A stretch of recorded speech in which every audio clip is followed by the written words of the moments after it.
in the Coffee Board here itself. And we are committed to helping entrepreneurs to develop from the idea stage to the commercialization stage. The idea is to promote innovation and also to address the challenges for the coffee sector. This is the third lecture in a series of lectures, and I'm thankful that we've been joined by Tapaswini Purnesh, who's a young entrepreneur, but she's actually a fifth generation planter. Madam, welcome you to the program. Thank you. I hope you're able to hear. Yeah. Thank you so much. Yes, I'm able to hear you. Tapaswini is actually a fifth generation coffee planter, and their family estate is the very famous family estate, which is acclaimed for its specialty coffee, which has been the winner of the Flavor of India Pine Cup Award as well. She is a food and beverage aficionado, and she's committed to promoting coffee consumption and appreciation culture in India through her own roast and ground brand called as the Classic Coffee, with the innovative processing techniques. She's armed with a diploma from Lee Cordon Bleu, Paris. I hope I got that name correct. If you could as well correct me during your lecture. I'm not good at my French as such. Tapaswini took over the responsibility of steering the marketing vision of the company and to take the gourmet coffee to a larger audience in India. Welcome to the program, ma'am. We have invited Tapaswini ma'am to actually explain to the other entrepreneurs and to encourage them to go in for the specialty processing of coffee, the very novel ways of processing coffee, which she has adopted in her company, and also to explain to the audience how she has taken specialty coffee marketing so that it can inspire others to go into that method and also probably come in with their own innovation and inspire them in that direction. With this said, madam, the stage is yours. Please go ahead. I request all the audience to kindly stay on. Kindly make sure that your mics are on mute and your video is cut off. I wish to see only Tapaswini Purnesh ma'am to the program. Madam, the stage is yours. Please go ahead. Hi, thank you, Mr. Weber. Great to be here. Sorry? Your line cut off. We couldn't hear the beginning of the sentence. Yeah, hi. Thank you. Can you not hear me? Is my audio clear? Is my audio clear? Yeah, we can hear you. Thank you. Okay, all right. Thank you. So welcome to today's session, which is about new ways of coffee processing and also marketing these specialty coffees. I can see a lot of people who have a lot more knowledge than me probably on this talk, but I'd love to give my 2 cents about what we've been doing. I'm Tapaswini Purnesh. I'm logging in from Harley Estate in Sakleshpur. Could all of y'all or some of you just chat in and tell me what part of the coffee chain y'all are from, a value chain, so then we also know who our audience is today. Please feel free to just chat, type in the chat box.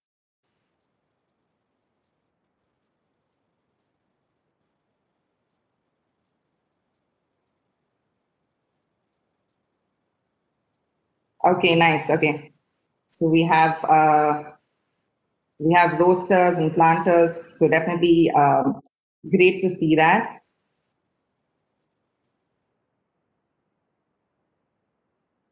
Okay, so we see some roasters and planters mainly, which is great. That's awesome. And yeah, we'd love to tell you what we're doing at Harley Estate and see if we can help you all with your coffee journey. So just to give you a little background about Harley Estate and also about our company, Classic. Like Mr. Weber was saying, that I am a 5th generation coffee planter. We started way back in the mid 1800s with my great grandfather, and who planted, the first cafe, who started the first coffee plantation. Our ancestral estate is in Chikmangla, which is Kalevigrapura, and also we've added on with Harley Estate in the last 20 years. The next generation in our so there's a long legacy. So the next generation also we've always tried to help the coffee value chain. My great grandfather was a microfinancer for coffee growers, and as the generation went by, we kept improving our coffee quality standards. I think majority of the work was done by the previous generation, which is by my father and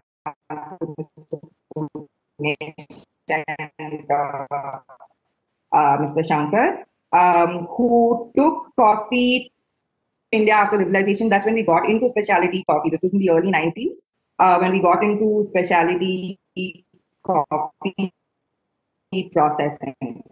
So it was a whole new way of growing coffee for us. It took us many years, many decades, I'd say. We're still experimenting. And I think there's it's an unlimited pool of knowledge. And then generation planters. I think, like Mr. Vaibhav said, he has given you a little bit background about me, but just to tell you a little bit about myself, I'm an engineer. And like most engineers these days is doing nothing to do with engineering. I got into the family business. It was a very natural route for me to take because my love for coffee and our passion for coffee was very deeply inculcated at a very young age. And I think one thing that we saw, at least when I was of the age of joining the business, was that most of our great quality coffee was going out of the country. It wasn't being consumed within India. And I think that's where we wanted to, even ourselves, all our coffees were going as our estate branded coffee to other countries. But that's when we started our own brands and we introduced good specialty coffee into the domestic market. And we're constantly, like we said, innovating in different ways of processing and processing technologies. So I'm going to get into, that's a little bit brief about myself. Going forward, what is specialty coffee according to you all? So like we said, we're seeing so many estate growers, planters, estate owners on this session today. So do any of y'all have some idea of what y'all consider specialty coffee? You can chat in just a word, 1 word, 2 words. What is specialty coffee according to you? What consists of specialty coffee? Please feel free to chat. We want it to be an interactive session. I'd love to hear your thoughts, and I'd love to tell you a little bit about ours as well. Yes, single origin, true, of course. Anything else?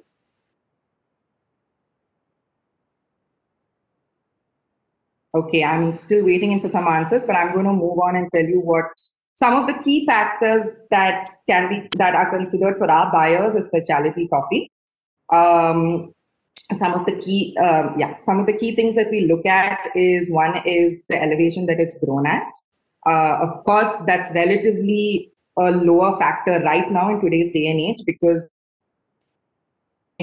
processing and getting your 80+ cup score is what matters. So elevation, a lot of the plantations in south of India are at a good elevation to be considered for this. I think the main thing that we do over here when it comes to harvesting, it starts with harvesting during the processing period. One is harvesting, is making sure that we pick our berries at the peak of its ripeness.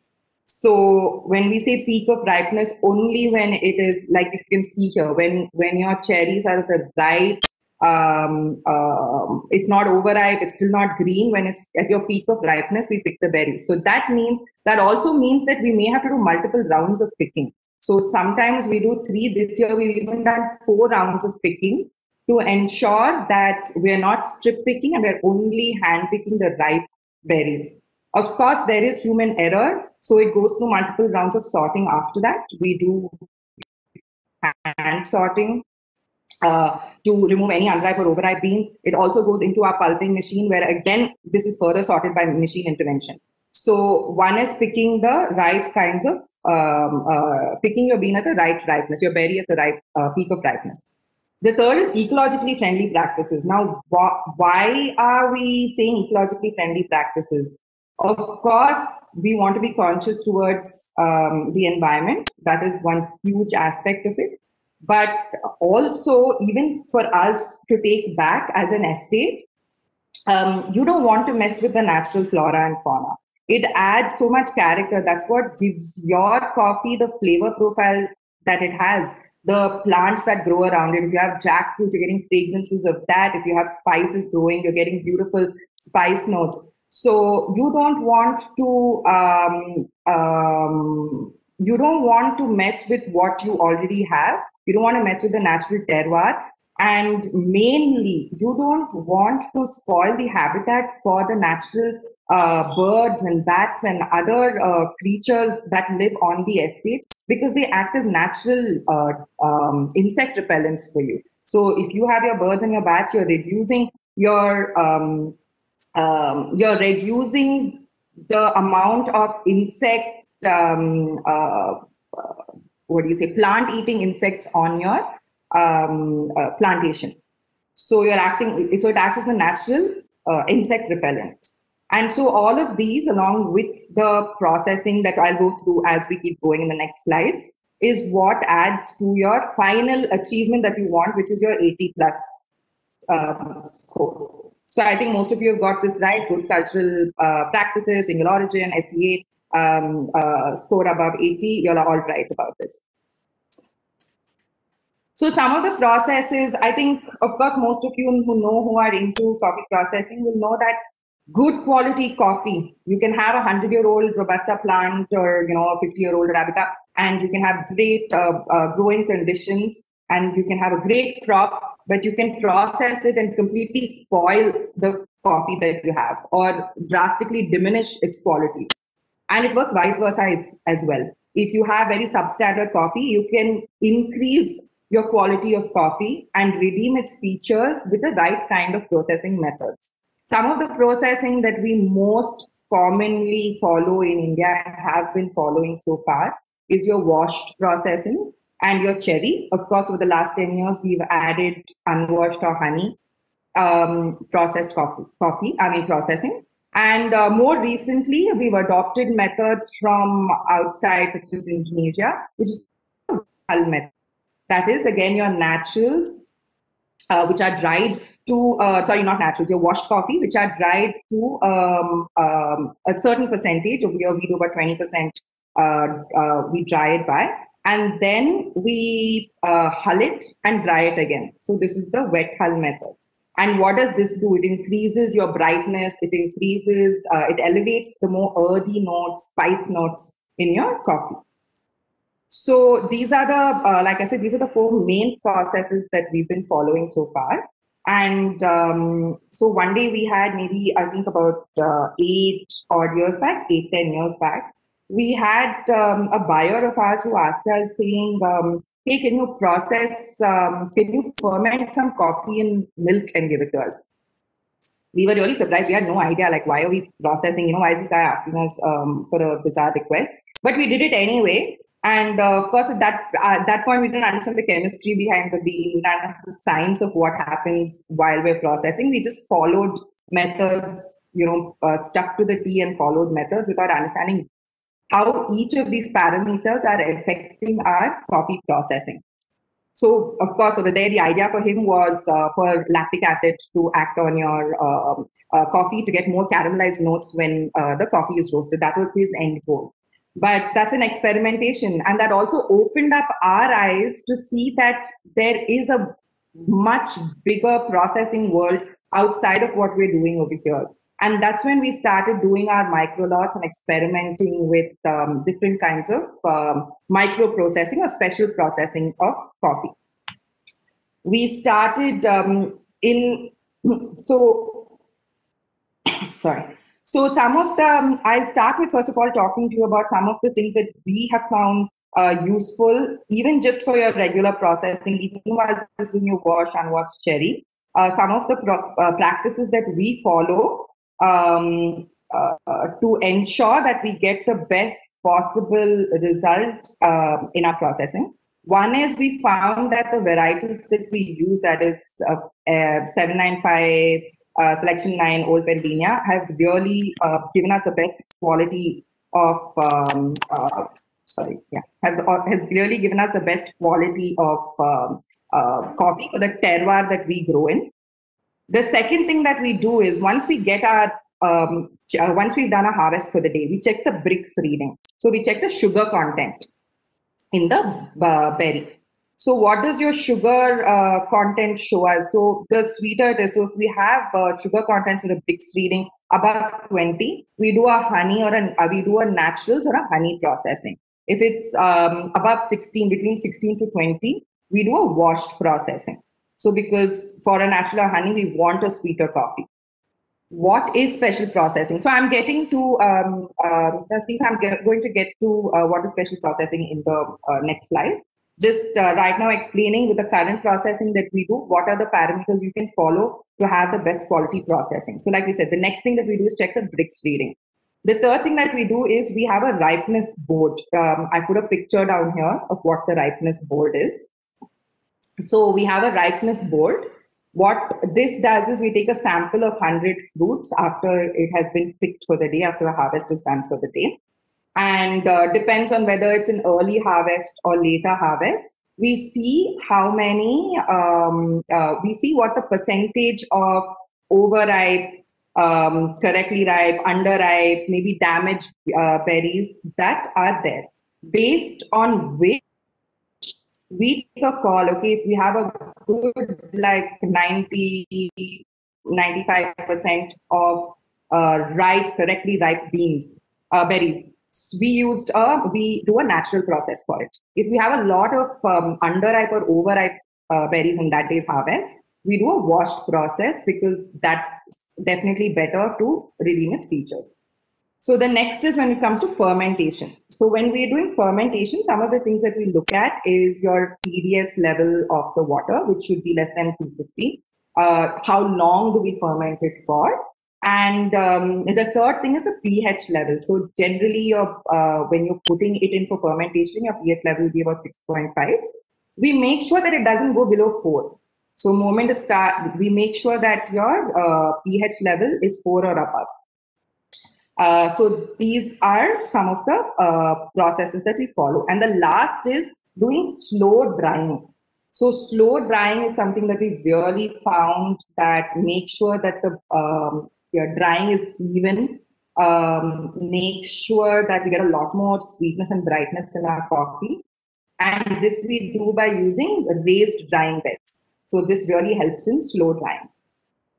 So moving on to, like I was saying, we said, okay, let's open up and see what kind of specialty processings can we do. So we started a research institute called Harley Plantation Research Institute. It's also, from what we understand, one of the only R&D centers which are purely on processing.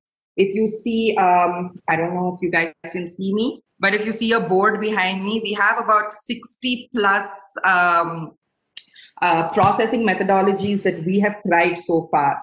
Not all of them have made it to the final cut. A lot of them are still a work in progress. About 20 over the last 3 or 4 years that we have been selling a special process or micro lots into the market. So what is special processed coffee? So we're using different methods, different mediums of fermentation, using different, drying methodologies. These are what gives you your special processed. These are what gives you your special processed. These are what, special processing or micro lots are. We can't do very large quantities of this. We do smaller lots of this, and hence it's called micro lots. Just to run you through a few for you to get an example of what I'm talking about.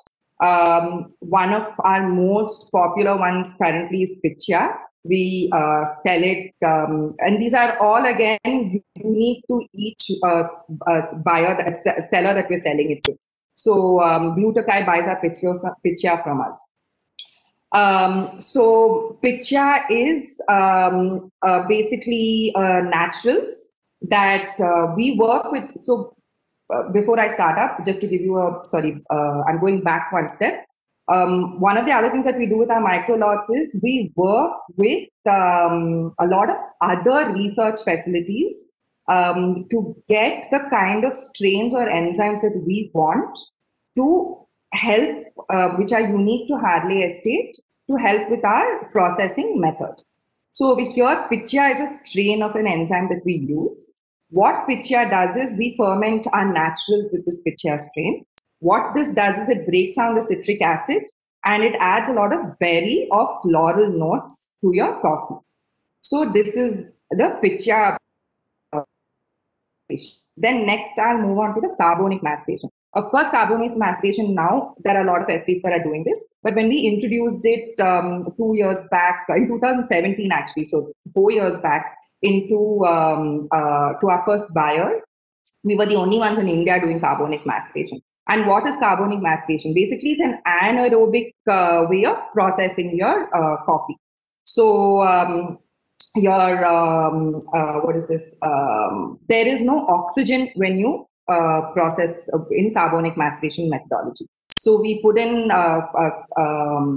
CO2. We remove all the oxygen that's present, and it's completely macerated or fermented using carbon dioxide. So what does this do? The CO2, we have found that it adds a lot of sweetness, gives a lot of fruity notes like plum, raspberry. These are the kind of notes that we found it adds to our coffee from our estate. So this is what carbonic maceration does. Completely anaerobic process. Extremely fruity. It's like a fruit bomb, as somebody told us. Very beautiful coffee.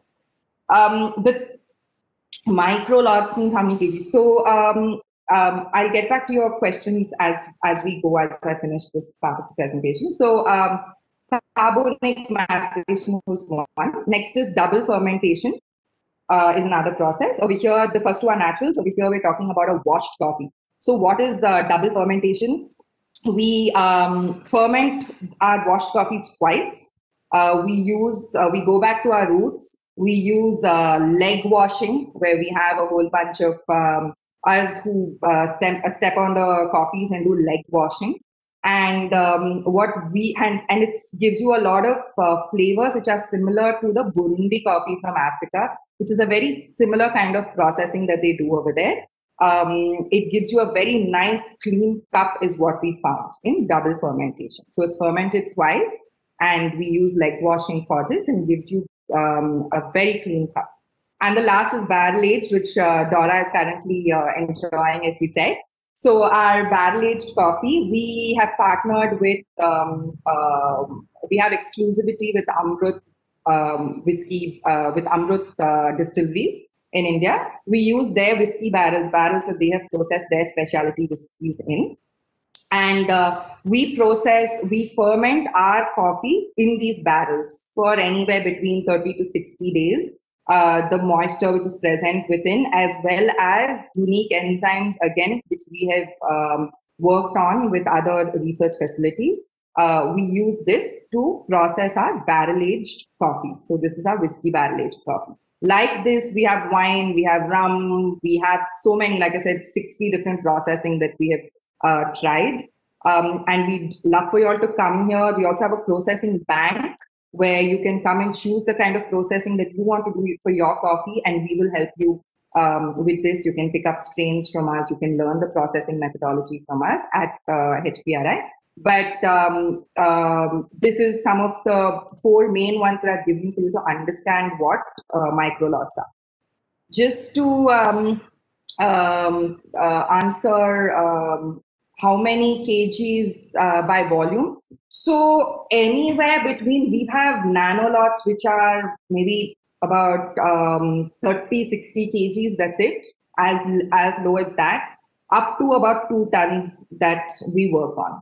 So I think the maximum that we've done for a microlot is 2 tons, and the minimum so far that we've done is about 30 kgs, which are nanolots rather. So depending on the process and availability of these enzymes, how laborious or time consuming it is, the microlot quantity will differ. And also we have to have the right kind of coffee for this. I can't do a picture with just any naturals. I need, the naturals need to be a certain Brix, needs a certain Brix reading, needs a certain amount of ripeness to go ahead with that. Oh, this is some kind of, okay. So moving forward, do you all have any questions about processing besides that? Do your customers ask for certified options? Yeah, Dora, they ask for certifications when it comes to, in terms of UTZ certification, what is this, Rainforest Alliance,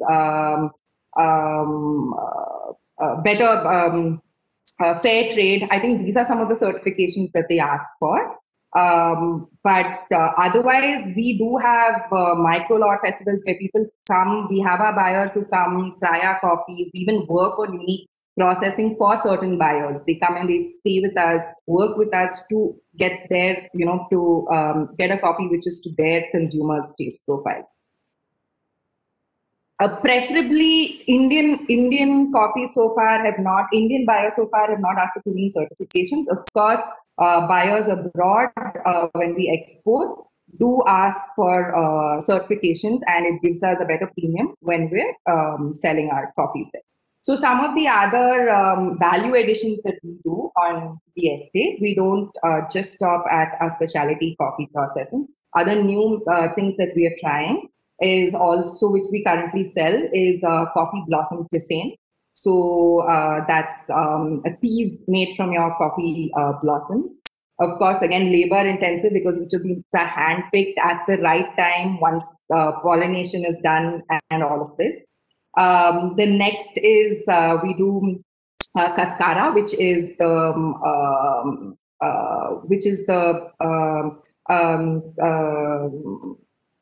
fruit, the outside of the fruit, the peel of the fruit.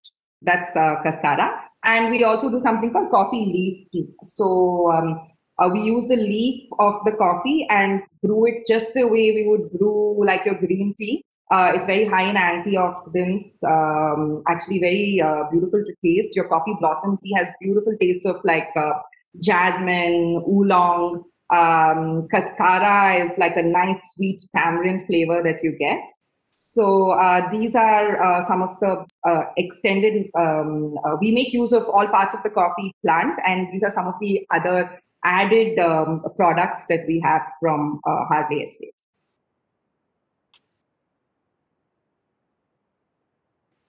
So Dora, just a thing, we don't use pesticide as much as possible. Like we said, we're trying to be eco-friendly and we're quite eco-conscious about the coffees that we grow.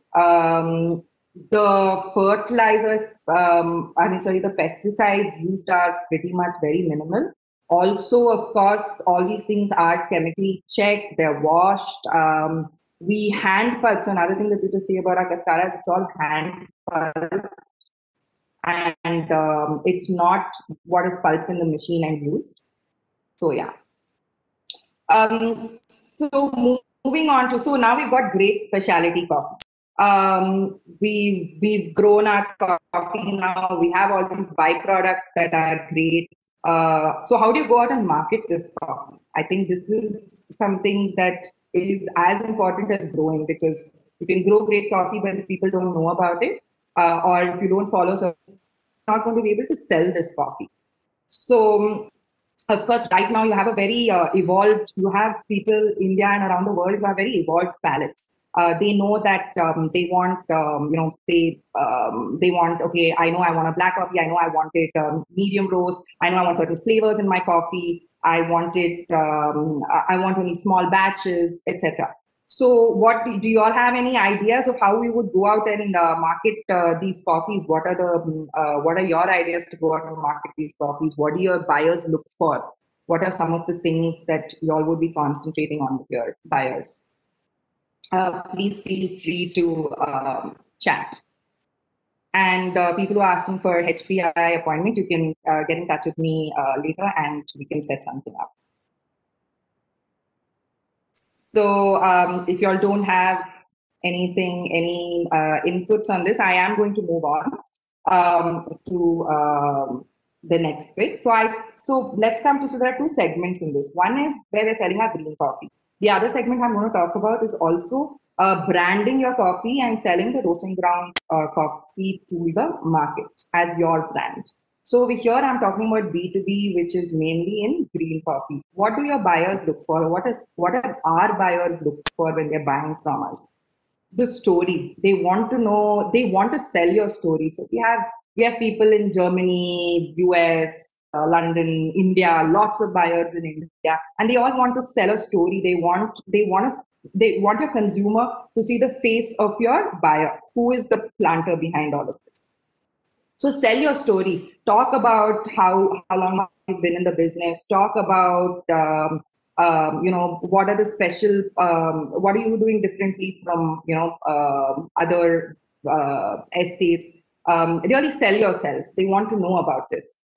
So when you're talking about selling your story, even your business that's buying it from you, your micro roastery or your trader who's buying from you, is also showcasing and selling this story as well.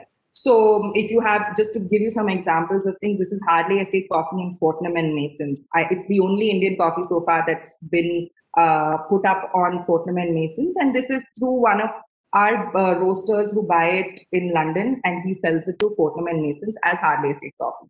So they have a story. You're talking about where it's grown, who it's grown from, how many generations, 4 generations of the same family, etc. This is one of our buyers in the US. So again, there's a name that they're putting. Mr. Purnesh is growing this. What are the awards we've done? We've won. What are the kind of processing that we do? They want to really showcase your brand. So sell your story, because they also want to sell your story.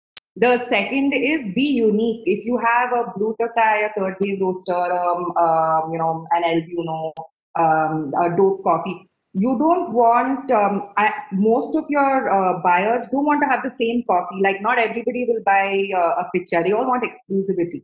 So make sure you have enough exclusive products to give each of your consumers. Be unique.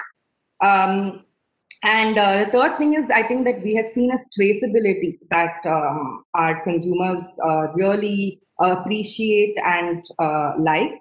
So we work on, for us, we do like a morphological study that we've done on our estate. So what are we growing in each block in our thing? Each micro block, how many plants are there?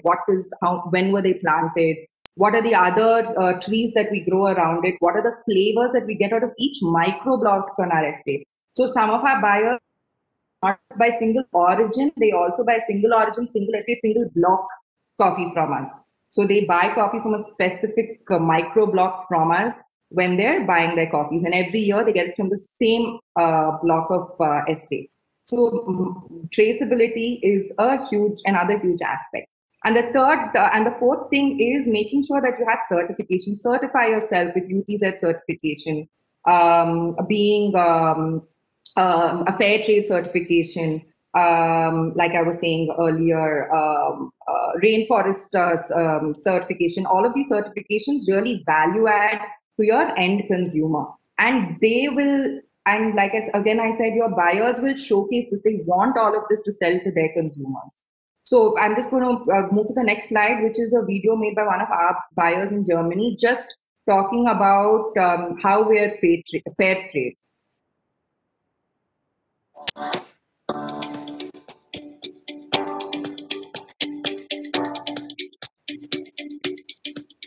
Hi, I'm Thomas from Bean United here in India for the coffee harvest with our friends of Harley Estate. This is Manish. Hi. Let's go.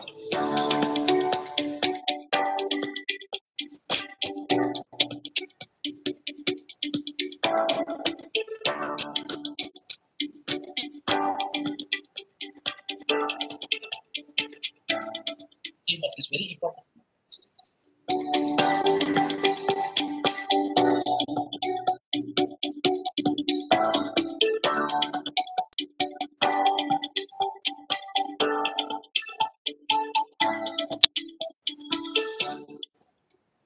We produce high quality coffees by keeping our employees happy. We do that by giving quality housing, fair wages, premium for picking extra coffee, as well as education for the kids of the workers while they work at the estate.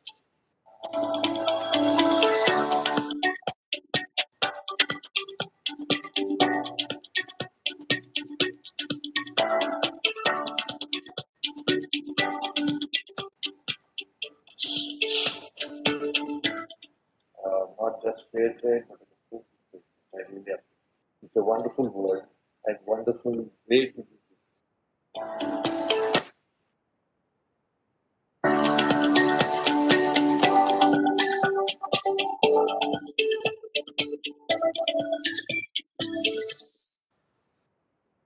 So all we've done is sold our story to him, and Thomas from Bean United has come at his own in his own personal capacity, shot this beautiful video and promoted it with all his consumers. So this is what they want to do. They want to sell your story. They want to talk about what is unique about your coffee, and that's what we need to look at.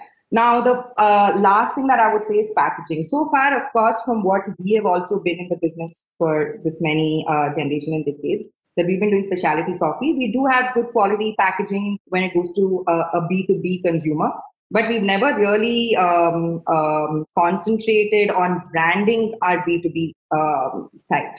So that is business to business side. So when we sell to our roaster, we're currently also branding our specialty coffees. We have a whole series of branding just for our micro lots and our specialty coffee processing. This also shows your consumer, your buyer, how serious you are about it, how passionate you are about your coffees. And this is just an example of one of our packaging that in the series that. So these are, of course, our sample packs that go out. And even your large gunny bags the Ijra bags are in the same design. So just these are some of the countries that we're in right now, but the world is our oyster. And I think, it's endless. The possibilities are endless when it comes to green coffee marketing around the world. So next part, like I was saying, is talking about our domestic brand that we have. So the other way that you can go about doing it is marketing. So you have a great quality product. This is where we said that we came in saying, we have a great quality product. Why are our Indian consumers not trying this? And this was way before, all the micro roasteries that have cropped up. So in 2000, about 10 years back, in 2010, 11 years back, we started a micro roastery. Of course, we were too early for our time at that point in time. The market was not evolved as yet. I think that's a huge learning, opening at the right time and right space at the right time, right? So it was a learning that we learned, of course. And so we opened a micro roastery in 2010. And we also introduced 2 domestic products into the market. So these are 2 of our products. Now, what was our focus when we did this? We were focusing on a South Indian consumer palate. So we're talking about South Indian. At that point in time, people were still not out of chicory coffee. They still didn't want to experiment beyond, South Indian filter coffee. And so we gave specialty coffees for the South Indian filter coffee market. It's a price conscious market even today, the domestic market, but not as price conscious as it was 10 years back, because now, of course, things have boomed. So after I went to Paris, studied there, worked there, and came back, I saw in just 1.5 years how much this coffee consumption in India, the face of it had changed, the consumer behavior had changed. And suddenly we had a very discerning audience. Your micro roasteries, I think Butaka had just started, your micro roasteries have started. And people were saying, I want to drink a pour over coffee today, or I want to have a French press coffee. They may not necessarily have known how a pour over affects a flavor or what kind of grind you need to use for it. But they were curious. They wanted to know, they wanted to try something new. So that was my audience.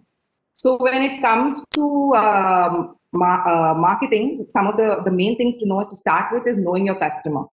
So who is my customer? My customer is someone who likes, if you're talking about specialty coffee, who's a specialty coffee customer? A specialty coffee customer, according to me, is somebody who will also appreciate a nice single origin dark chocolate, who'll appreciate good wine, good, single malt whiskeys, good single malt whiskeys. You have, a luxury product.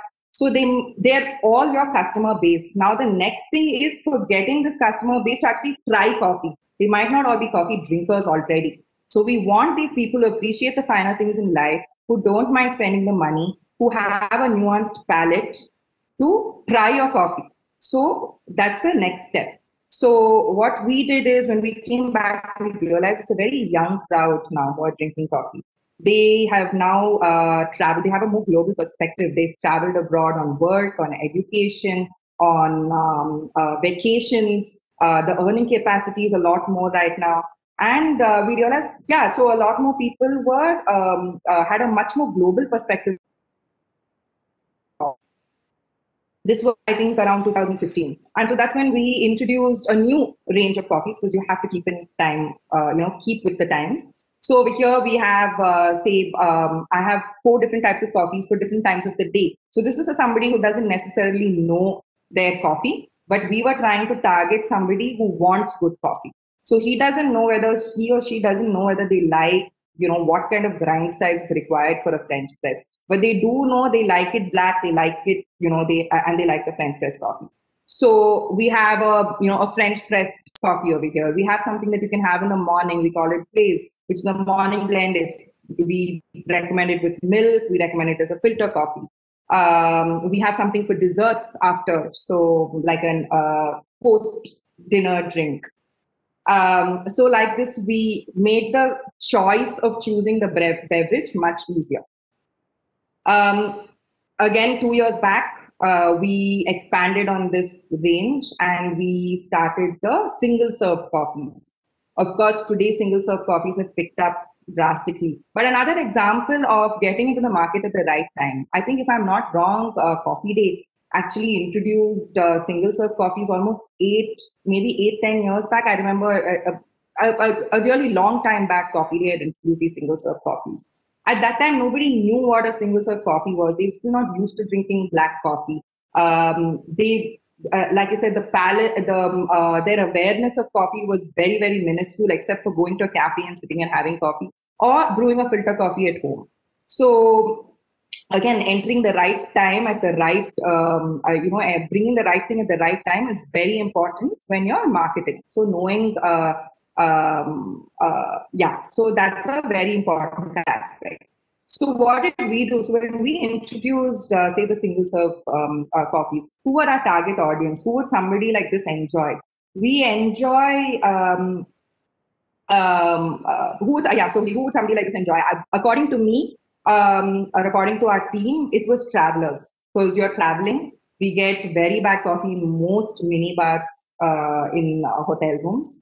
You get very less access to good coffee when you're on the road and you're doing road trips. All you require over here is some hot water and a mug. You're going hiking. You're going hiking. You can enjoy a great cup of quality coffee. And this is who our target audience were. And we marketed it digitally to that target audience. And so we've seen somebody biking in the Himalayas who've taken our coffees with them. We had somebody go on a cruise in Russia who carried their coffees with them. So of course we get tagged all the time about people using the single serve coffees, around the world in very unique places. So that's where we were saying. So like I was saying, a few of the things that we need to look at is one is knowing your consumer.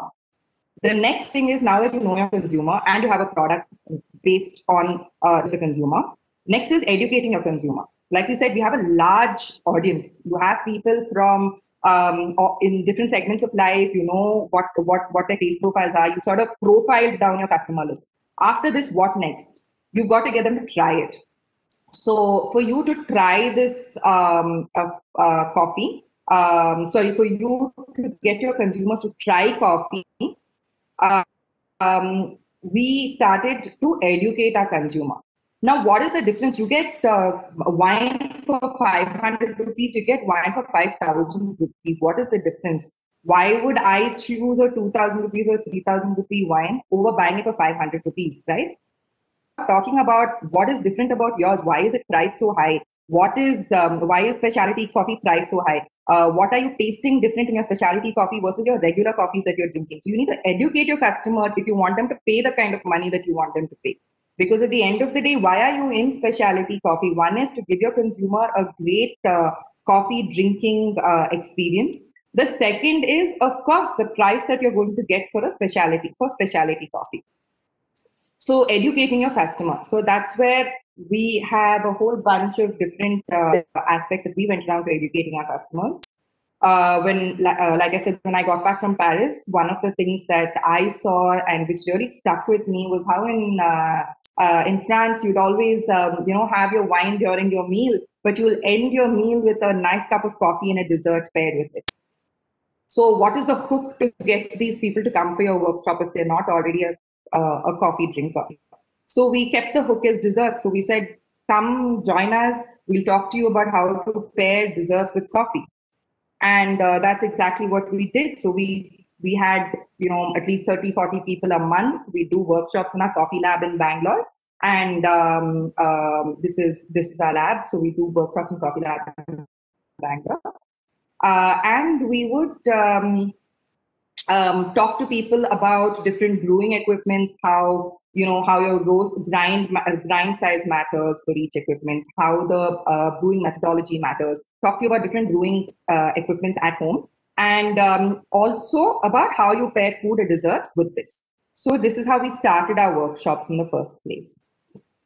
Then we did collaborations with, again, like-minded folks. So collaborate with people who understand your product. This is the collaboration that we did with Nolte. So Nolte is a luxury kitchen brand. It's high priced, you have high-end clientele. The kind of architects, interior designers that they work with are also people who understand luxury. So we collaborated with Nolte to do something called the social kitchen. And so we had workshops for their clients as well as their colleagues that they would work with, other businesses that they worked with, again, who are the right kind of clientele for us.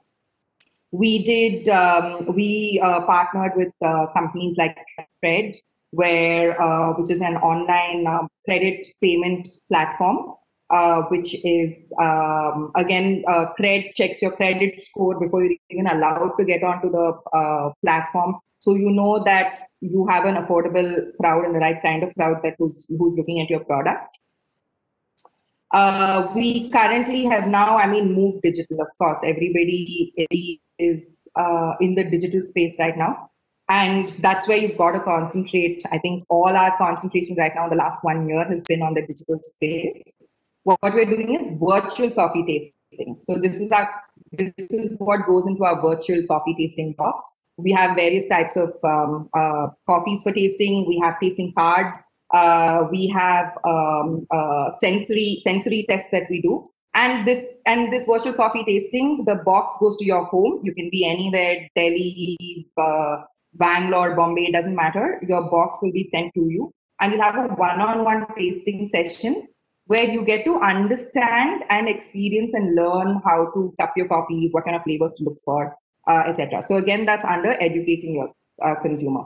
The third thing is teaching your consumer. You need to reach out to a varied audience. Okay, I might have 40 people who come into my coffee lab to learn about coffee. But what about the remaining consumers in India? So of course, we worked on a lot of educational videos. Just to play you a short one over here. This is about, oh, is it working? Yeah.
So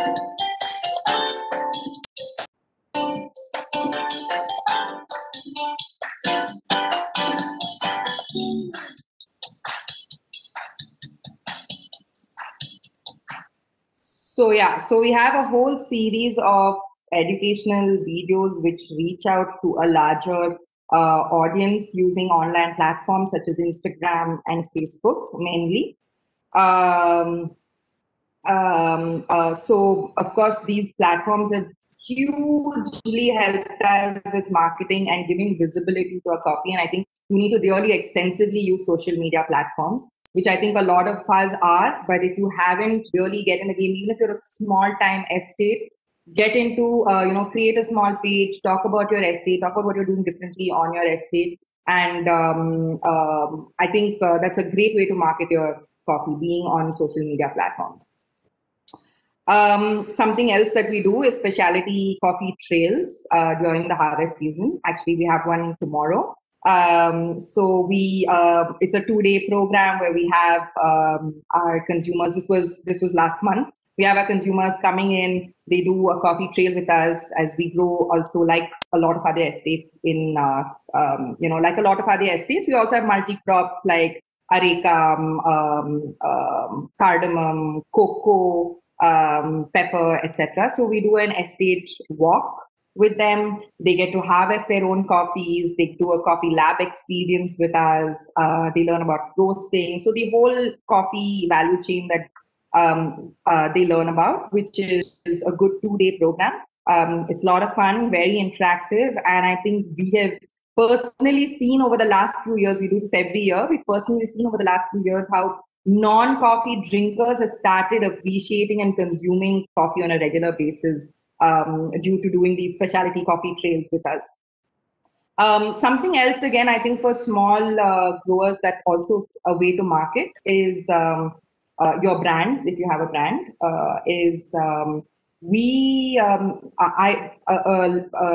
I've done an olive in Italy. So this olive plantation has just a few acres, but what he does have is 3,000-year-old trees. They've got like little heritage tags by the country. So he sells the story. He's not spending anything except for, he's actually getting money out of us coming and doing this trail tour with him. So he does an olive tour with us, and the only place that you can buy, and then an olive tasting.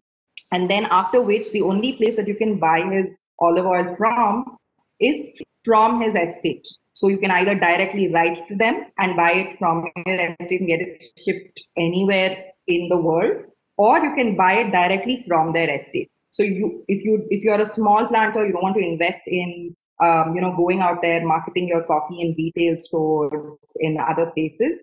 This is a great way to really get people to try your coffee, invest a little bit in a nice experience around your estate, do a bean to cup experience, talk about what is unique about your coffee, get people to try your coffee. I think first we need to try our coffee. So try our coffee and sell it exclusively from your plantation.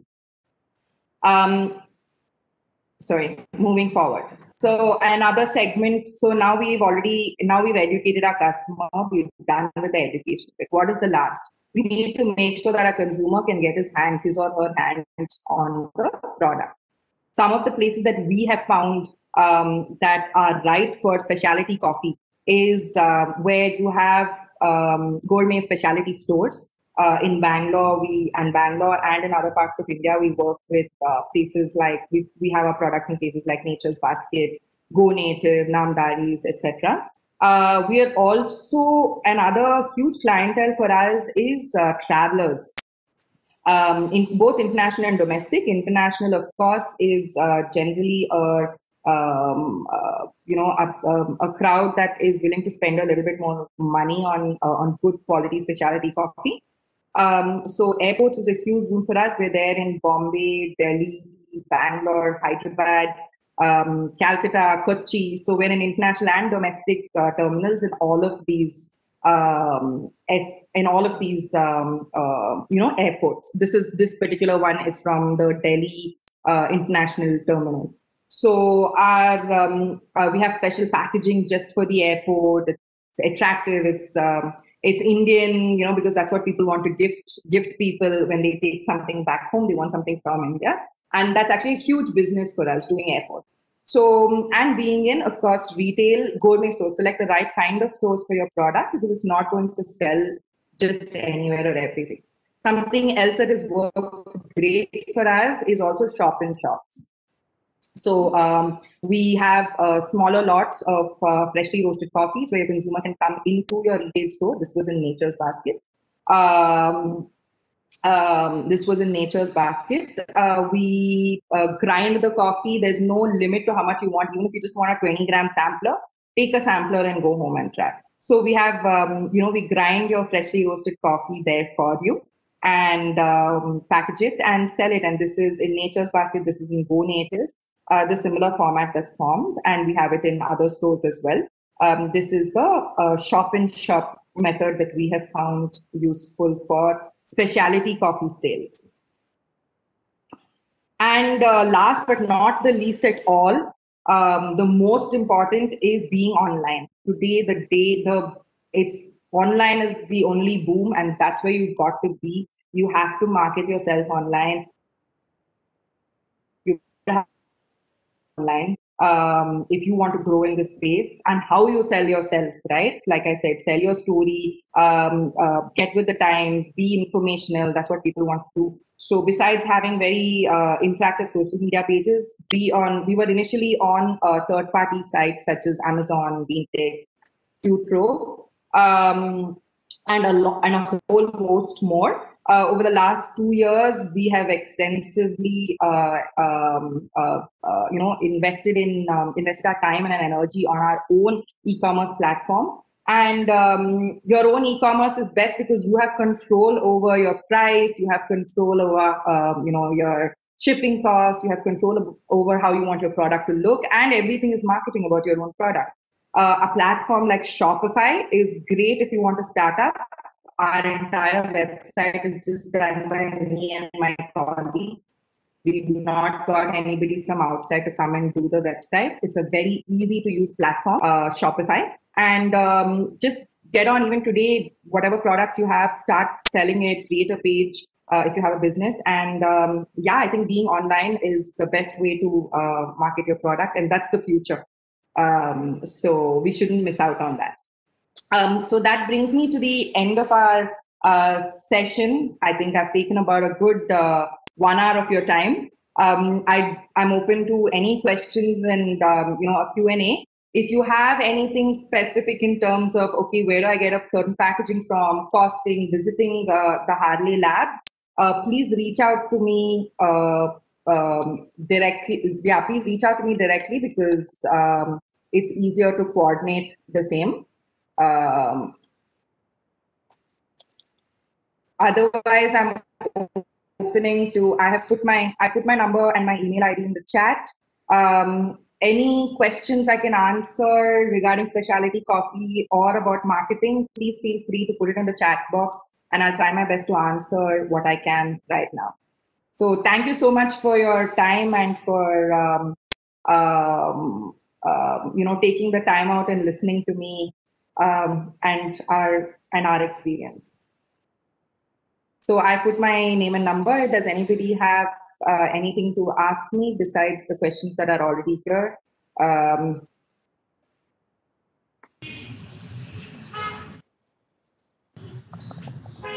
was a wonderful session, ma'am. This is a quality which is much appreciated in entrepreneurs because the classic business always said that you have to keep your business secrets too close. We often misjudge that the business itself is part of the society, and the interaction is what we take, which takes it forward. Now, apart from the wonderful work which you have done, you've tried out every possible way. In fact, all the creative ways which many of our entrepreneurs are trying in different modes.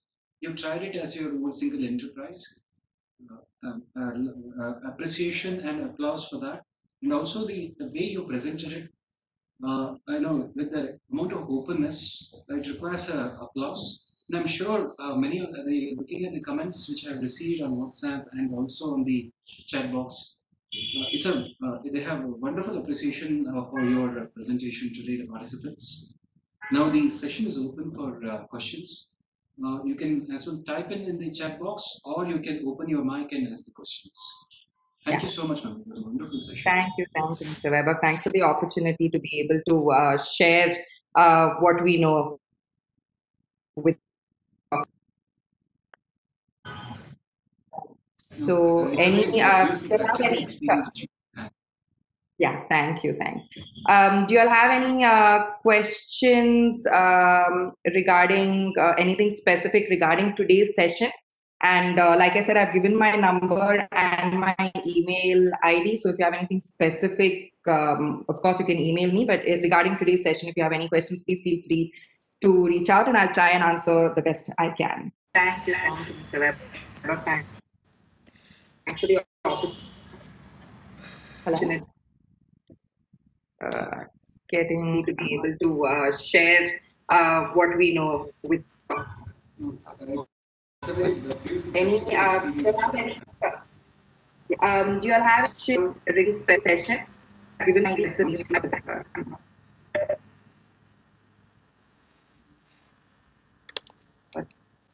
Yeah, hello, madam. Yeah, this is Nafis. I'm a grower from Bikodo.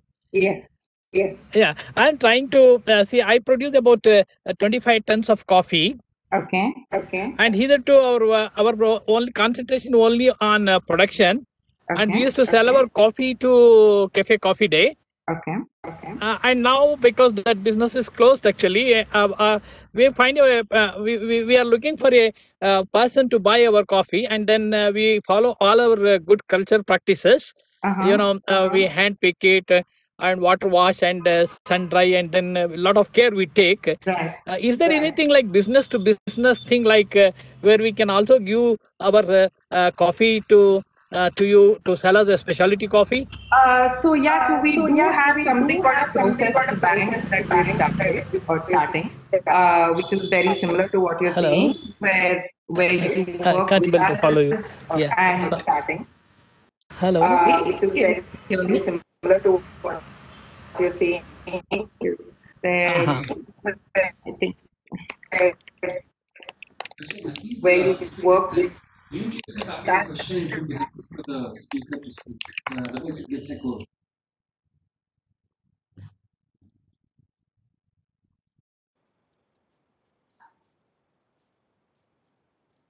I think my.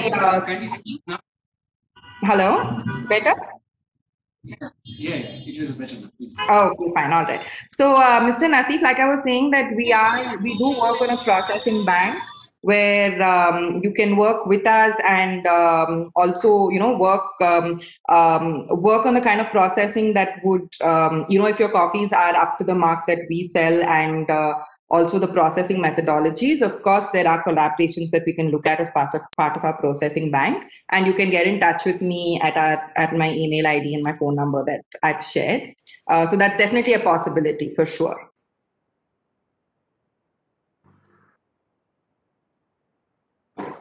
Anything else? I think somebody asked me about single serve bags. Yes, a lot of them. One more thing, like what is the price appreciation we get for the specialty coffee? So it of course depends. It does vary according to the market, no doubt, but you will get a pretty large price appreciation compared to like maybe 1.5 times, sometimes even twice the amount. It also depends on the effort that goes in, right? Like when I say we've picked this time 4 times, so the labor that goes into picking the same plant 4 times is what is where your cost comes. So it's not just about like a margin that you're getting, but also the amount of money and effort that goes into creating a micro lot is just as expensive or tedious, and there's a lot of work that goes in behind it to become a specialty coffee producer. Do you have a lab to test our coffee? Yes, we have a lab at Harley Estate. We have Mr. Prasanna, who's very well known with the coffee board and the coffee industry, who works with us as the head of our Harley Plant Research Institute. So we do test in our lab over here for your quality of coffee, cupping report, all of this that needs to be done, as well as, like I said, we work with planters to improve their processing methodologies and doing micro lots with them. So you can definitely get in touch with us for that, and we'd be happy to take that forward. Thank you very much. Yeah, I'll be certainly in touch with you. Thank you, Mr. Nafeed. Thank you, Mr. Nafeed. Tawasini ma'am, good morning. Yeah. Good morning. Sanuj here from UAE. Is the products available in UAE market? Yes, our product, not our retail coffee. Our retail coffee is currently not available in the UAE market. But Harley Estate coffee, we do have buyers in UAE for Harley Estate coffee, which is Estate branded coffee that we sell.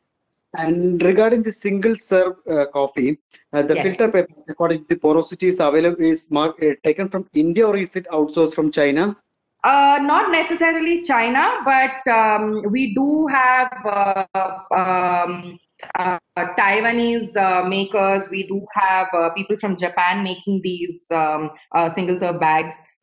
So a lot of the Asian countries that make, but currently not in India. Most of the buyers are from other Asian countries. The one that we use is we do get it from the Taiwanese market. So yeah. Oh. Okay, and you make mostly from the Arabica or Robusta also. You try to you make the combo of Arabica. We have both. So Harley Estate is a good 70% Robusta, and the rest of it is Arabica, 70-80%. So we do have both. Our blends are a mix of both Arabica and Robusta. We have just Robusta specialty coffee.